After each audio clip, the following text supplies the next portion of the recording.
Ever since the day that you went away, you've been sending flowers to me, flowers today, flowers. Hello các bạn, mình là Harley đây và video hôm nay sẽ là về những món ăn mình đã ăn trong một ngày để giảm từ 50kg xuống còn 40kg nha. Sáng hôm nay thì mình sẽ ăn overnight oatmeal. Món này mình đã từng làm trong video 5 món ăn giảm cân với Yến Mà Thuận hôm trước, nên là nếu bạn nào chưa xem thì có thể click vào bên trên để xem.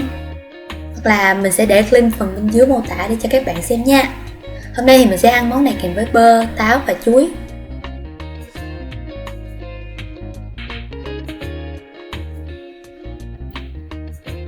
Ok, sau khi đã cắt nhỏ trái cây ra thì mình sẽ trang trí cho tô sữa chua này của mình. Mình sẽ cho 2 quả chuối lên trên, thêm bơ và cả táo nữa.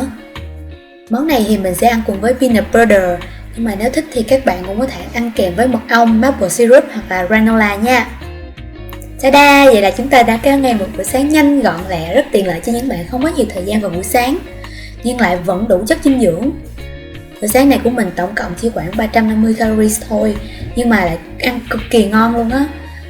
Vì mình đã ăn uống khoa học và tập luyện cũng một thời gian rồi nên là hệ trao đổi chất của mình đã được tăng cường lên rất là nhiều, nên là năng lượng chuyển hóa khá là nhanh và mình sẽ hay mau đói, nên một ngày mình sẽ ăn gồm 5 bữa là có 3 bữa chính và 2 bữa phụ. Ok, bây giờ là 10 giờ rồi và mình sẽ ăn bữa phụ đầu tiên của mình, gồm có dưa hấu, dưa gang và ăn kèm với peanut butter. Dĩa này của mình tổng cộng là khoảng 100 calories nha.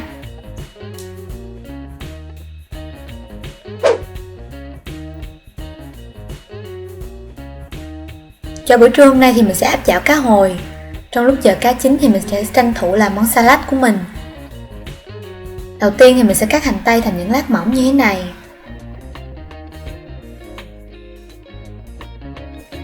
Sau đó thì mình sẽ ngâm hành với giấm và 5g dầu dừa để làm giảm mùi nồng của hành, nhưng mà vẫn tăng được thêm hương vị cho món ăn của mình.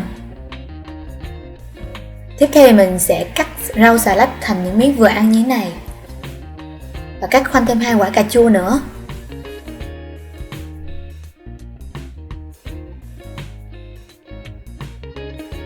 Cuối cùng thì mình sẽ cho rau và cà chua vào một cái tô.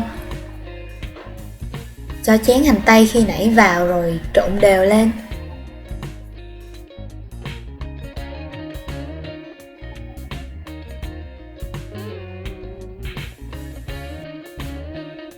Thêm một ít đậu phộng rang mật vào, một quả trứng luộc lên trên nữa là xong. Mình sẽ ăn salad này với một chén khoảng 80g cơm gạo lứt với 100g cá hồi áp chảo. Bữa trưa thường sẽ là bữa mình ăn nhiều nhất vì mình sẽ tập vào lúc 3 giờ nên là món này của mình sẽ là khoảng 450 calories nha. Các bạn có thể ăn salad cùng với một ít tương ớt và nước tương thì cũng ok ha.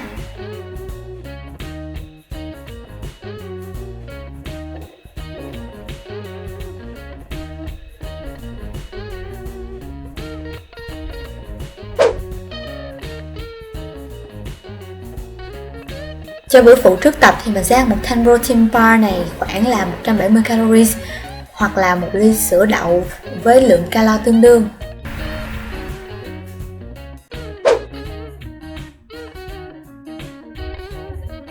Tối nay thì mình sẽ ăn canh cần cà nấu với các bạc má.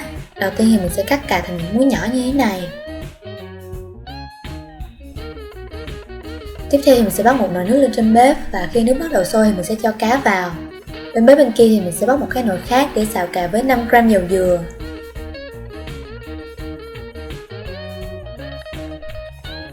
Khi nước sôi thì mình sẽ cho cà vào.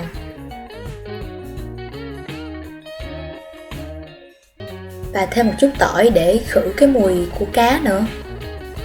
Sau khi nước sôi lần 2 thì mình sẽ nêm thêm muối cho vừa ăn. Khoảng 5 phút sau thì mình sẽ tắt bếp và cho thêm một xíu nước mắm để cho thơm và múc canh ra tô. Thì buổi chiều này mình nấu cho cả gia đình ăn đó, nên là nhìn nó hơi nhiều xíu. Cuối cùng thì mình sẽ cho thêm rau cần vào tô nữa là xong. Món này thì mình sẽ ăn cùng với lượng cơm tương đương như lúc trưa là khoảng 80g nha. Tổng lượng calories cho món này là khoảng 250 calories và 1320 calories cho cả ngày ăn. Và ok, cảm ơn các bạn đã xem đến cuối video này. Mình hy vọng là video này sẽ giúp ích cho quá trình ăn ngon và sống khỏe của mọi người. Đừng quên like và subscribe để ủng hộ cho mình nha. Bye!